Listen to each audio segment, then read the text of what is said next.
What is up, everybody? This is Zach Dykes here, and I'm joined along with Derek Diamond, Robbie Ross, Derek Daniel, and Allie. It's weird having all This is a jam pack. This is an all-star panel. everybody here. Very strange. I like it. Just out of the norm. Yeah.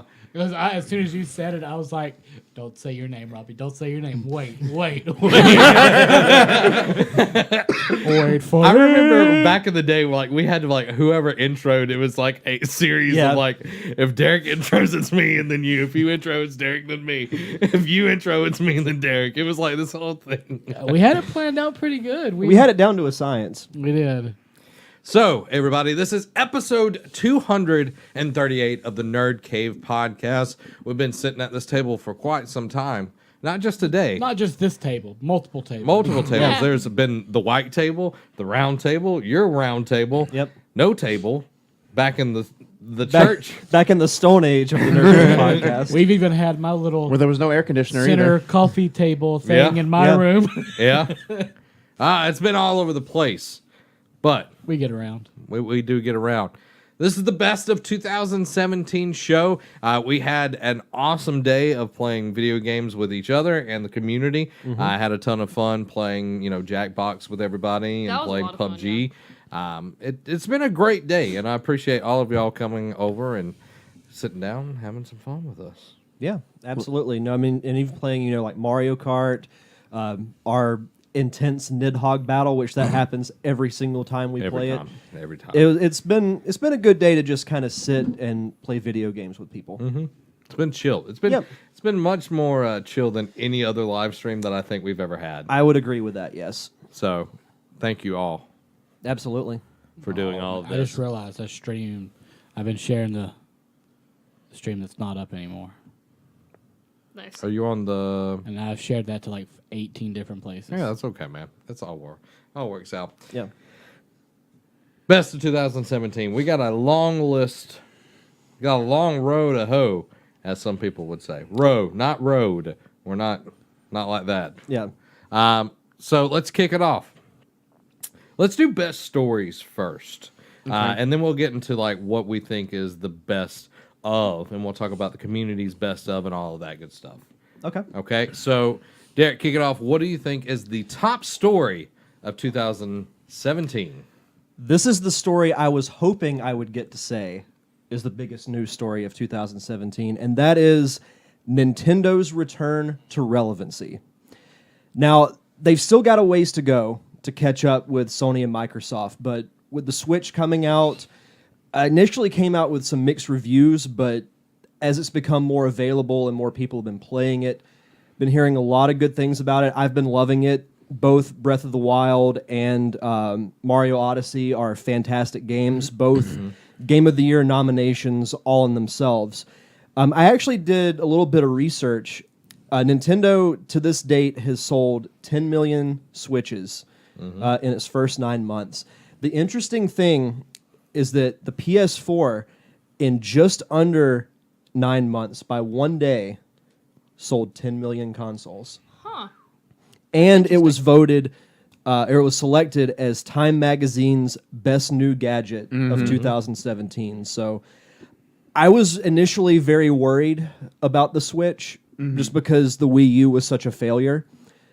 I was hoping that Nintendo had learned from their mistakes, and it seems like they have. And like I said, they've still got a ways to go, but the Switch is just, it's a fun console. It's not as powerful as a PS4, but you make up with that by being able to take it wherever you want to go. What's the word I'm looking for? The conveniency of it, which is definitely like a big selling point for a lot of people, because, I have customers come in and asking all the time, what's that new Nintendo system? And I explain it to them. It's like, yes. You want to buy a Wii U? No, the DSi. Yeah. How about the 2DS? Oh, God. But no, I tell people all the time, is like, look, it's super convenient. You see this tablet here, you can take this out of the dock when you're not playing with it at home and continue to play your game on the go. And that's like a big selling point because it's like, oh, I don't have to stop what I'm doing like in a rush, like, and I can just go somewhere else and continue playing. And the little kickstand and just like the different controller options. Yes, the controllers are expensive outside of what you get packaged in with it, but still, like just the different options and the way you can play is really done well on the Switch, I think. I agree. Absolutely. I like the Switch. But yeah, that's to me that was the biggest news story. And another thing is like the support the Switch has been getting too. Like it's not Yeah. just Dance and Lego games that you saw on it. We got Doom, we got Skyrim, we got LA Noir. LA Noir. We got what's the other one? Shovel Knight. Come on, Shovel man. Knight. I like Shovel. I love Shovel Knight. And at then the we're getting same time. Wolfenstein 2 next year on the Switch. Like just the I don't third. see how they're gonna pull that one off, but I have my doubts too, but just the fact that it's coming to Switch is huge. So the fact that it's actually getting real third-party games is a testament to how much people believe, or how much the developers believe in what the Switch is doing. Your another thing reminds me of Uncle's One More Thing. One Jackie Chan animated adventure. I got you, bro. Yeah.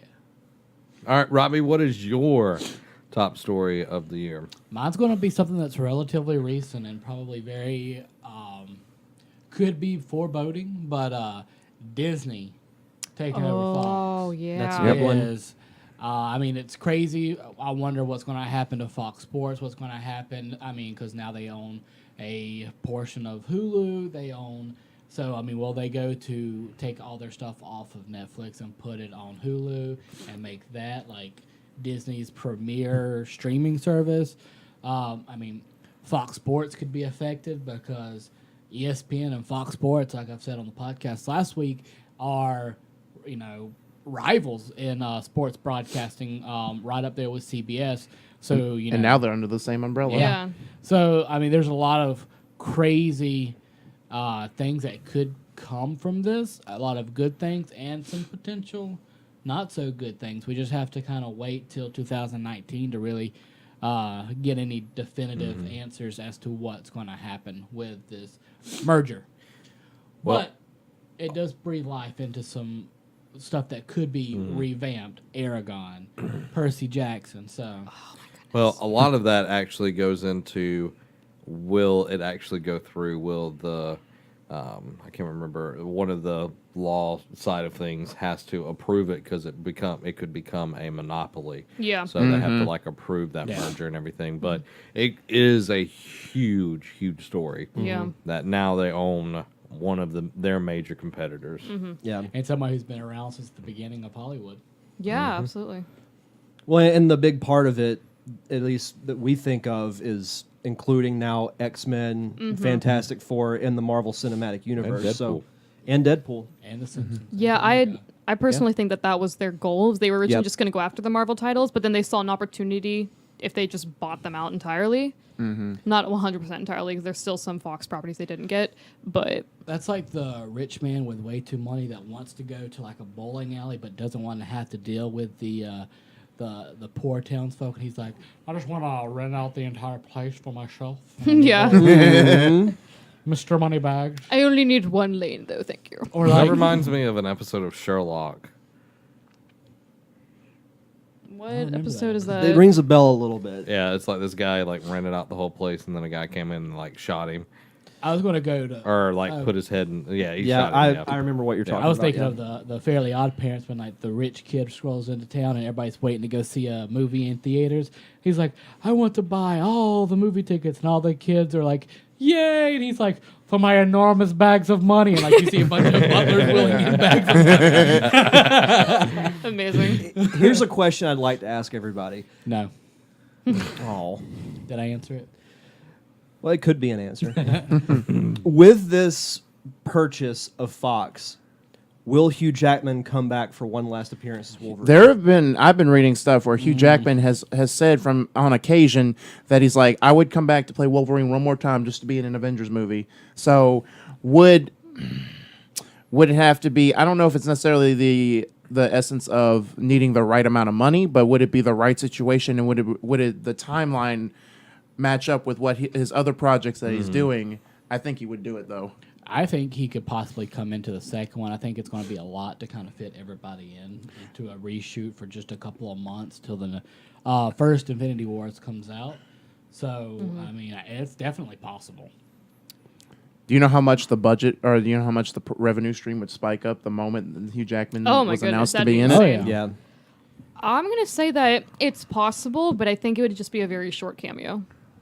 Yeah, I agree. Like, they're not going to do much, and if it's for Infinity War, it's going to be little to nothing. But if it's something that's I'm thinking later it's for Avengers 4. Yeah. Not Yeah, for yeah, Infinity something War. far in the Yeah. future, but I still think it would only be a very short like cameo. I think it would be something because I think people are tired of Wolverine, to be honest. And especially after because he's been like yeah. the focal point the whole time. And after Logan, it was kind of like, that was supposed to be like the wrap up, So everyone's kind of starting to like move on from it. Yeah. Yeah.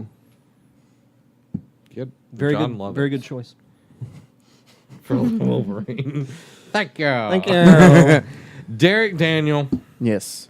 regale me with the best story of 2017. Well, I don't know if you consider this the best. I'm going to go a different route and go most shocking.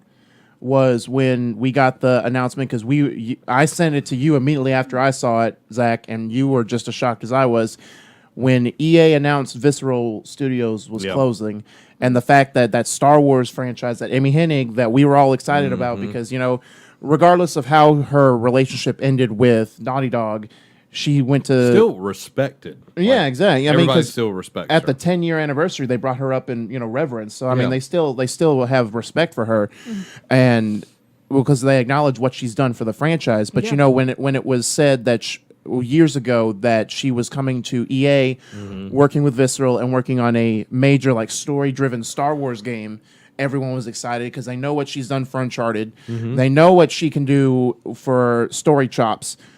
And then we got see that little teaser snippet. What was it, E3 2016? Yeah. Yeah. Of their work in progress. Now, granted, we don't know how far along the project was. We don't know all the behind-the-scenes minutia that went into closing the studio or as to why it closed the studio. But the fact that we were all excited, this was like one of the most intriguing Star Wars projects they were doing. And then when we got that, it was like a gut punch. Were we... Given EA's track record, were we all shocked? After the initial shock, no, we weren't. But just the fact that we can't get that project anymore, and the fact that Amy Hennig's now out of a job, probably not for long, but the fact that she's going to have to go work on something new again is disheartening. Yeah, I think that's a huge thing because you see the turnover there. Like, there was a lot of things that went into that. They shut down Visceral. They bought Respawn. Yeah. Like, that was a huge thing right there, and it seemed like a lot of that was very connected to everything. So, I think she'll land on her feet, though, but that was a very, very big thing, EA closing down one of their bigger studios. But, when something's literally in the, top 3 most expensive cities to live in... Yeah. What are you really expecting eventually? Like, unless they're pumping out money like left and right, then it's going to eventually happen. And it's sad just to see that the Visceral closed and their last game was a mediocre Battlefield game because they did Battlefield Hardline. Yeah. And because, they were known for the Dead Space franchise for the longest time. And that, even though a lot of fans had a lot of negative feedback on how the trilogy ended in Dead Space 3, and then they did Battlefield Hardline, and that was met with mixed reception. I didn't mind it myself, but just the fact that it's left off on like just a mediocre note was disheartening too. Yeah, so I like that one. Allie. I was trying to think of one, and then Robbie said the Disney buyout, and I was like, oh my gosh, that has to be it. Like, I'll pick another random one just because, like, I'll say that mine is the Disney buyout because I saw that and I was like, are you kidding me? Random one. They finally announced their casting of Mulan for Disney's live action. Whenever they announced that they were gonna make that movie, like, I don't know, 4 years ago, 3 years ago. I don't know how long ago it was. I don't know. I want singing in Mulan. I do too. I need. Sounds like you're about to cry. I need make a man out of you in that. I need that. Yes. Who is that girl I see? Yeah. So the fact that they finally because that was one of they first announced the live action remakes. It was Dumbo, Mulan, Jungle Book, Cinderella, and Beauty and the Beast. And then they waited forever to talk about the Mulan cast. So I'm happy they finally announced that. But that in all has honesty, my biggest would be the Disney buyout. So Well, Mulan has a chance to be a really epic movie. I completely just agree. because of the plot and Yes. with the whole deal of having strong female lead Yes. characters now. I think that has a chance to really, really hit home. And the with action people. sequences Yes. too. Yes. I actually And saw defeat the Hun. I saw an action. It's a Chinese movie, but it's an actual like live action Mulan. It's more close to the like original story of it, and like that was a really epic movie. It was incredible. So I'm curious to see, since like all the remakes they've done they've gone a little bit closer to the original stories than the cartoons themselves. So I'm curious to see how they will maneuver this movie. I'm excited. Yeah. I like it. Mine has to be the huge misstep of EA and Battlefront 2. It was just it gave me a lot to talk about. It made the podcast very easy to fill up time-wise, but the whole thing about the microtransactions being in EA from the beta, the start of it, where they backed off and said, "Oh, we're going to fix it to launch, pre-launch, and everything," where people were going absolutely crazy over it, to where Disney had to step in, and all of these things led up to where a lot of people don't trust them now, and Disney lost a lot of people on that. When Disney has to step in, you know you goofed. Yeah. yeah, definitely, and it really sends out a message. Excuse me, I'm drinking Coke over here, Mexican Coca-Cola, wonderful delight. It really sends out a message that speak with your wallet and speak very loudly, and that the circle of try to steal everyone's money, apologize, repeat. And that's pretty much how gaming is right now, and it's sad. And I know me and Derek talked a long time about microtransactions today, as I keep hitting the mic. But that would definitely be my number one from it. So yeah, there's mine. Yeah, it was. I like it. I remember like right after, like a few days after that whole debacle, I saw like Disney ads everywhere. Like it was an obvious like trying to like boost PR move. And I was just like, I get you're trying to do that, but like it looks desperate. Like you gotta slowly do that, man. Yeah. So there are our top stories of 2017. Did we have another one that was like sort of story based? Shocking. I threw in shocking just as a suggestion. Okay. Most shocking thing. I think the one, and this kind of deals with real life stuff too, was was the Harvey Weinstein scandal, just because it just Opened the floodgates. Yeah, it opened the floodgates, and so many people have come out, and it's really like changing Hollywood Absolutely. in a way, which I think in the long term is a good thing, because I agree. all this stuff that's going on that no one's coming forward about until now, it needs to come out because it's wrong. Yeah. I mean, there's no other news story that can be as shocking as that one. For I me. agree. Especially with big names such as Kevin Spacey being a part of it. Yes. I And the mean- fact that House of Cards is going to move on without him. And that was crazy. And then Terry Crews comes out, a man who I would be scared to even look at the wrong way without him punching me Yeah. to death. I mean, he was. If I mean, only.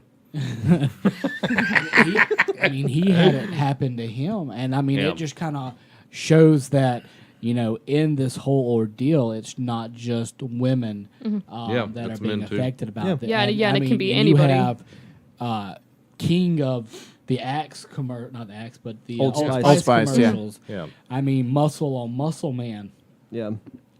So I mean, that's the craziest one. Well, the thing that shocked me was when Kevin Smith came out, because Weinstein funded like most of the beginning of his career. Like he funded the Clerks movie, all his early work, and he said, "I'm honestly ashamed to know that this man funded my career." Wow. Which Yeah, I that's forgot really about big that. of someone to come out and say, like, especially like in the insane what's the word I'm looking for? Field that Hollywood is, that insane like environment. Those are not the words you were looking for. No, they were not. Yeah, I think that was by far the most shocking news Yeah. story of the whole year. I agree. Derek, Daniel. Visceral definitely tops it just because of the shock factor from the video game culture. But I'm gonna go with another one. I'll go with is just like the back and forth nature with I know Zach beats the drum constantly about it, but just the back and forth nature with like game critics with the whole microtransactions things because it's definitely taken over games by storm. And people, you see all the stories about how people don't have a problem with it as long as it's cosmetics or as long as you don't have to spend money and just earn it in game, that's fine. But then you have the other side, which is you have the ones that are done distastefully, like Destiny 2, like Call of Duty, like Star Wars Battlefront 2. That was the biggest one, and when that breaks it, that's when you start. It's a trickle-down effect. You start with that, and it just falls down because then everyone's going to be scrutinized every time they mention, loot boxes or in-game microtransactions. And just the fact that, you'll have all these stories about investigations, about is it gambling, is it predatory, The yada, government yada, yada. getting involved. Exactly. Yeah.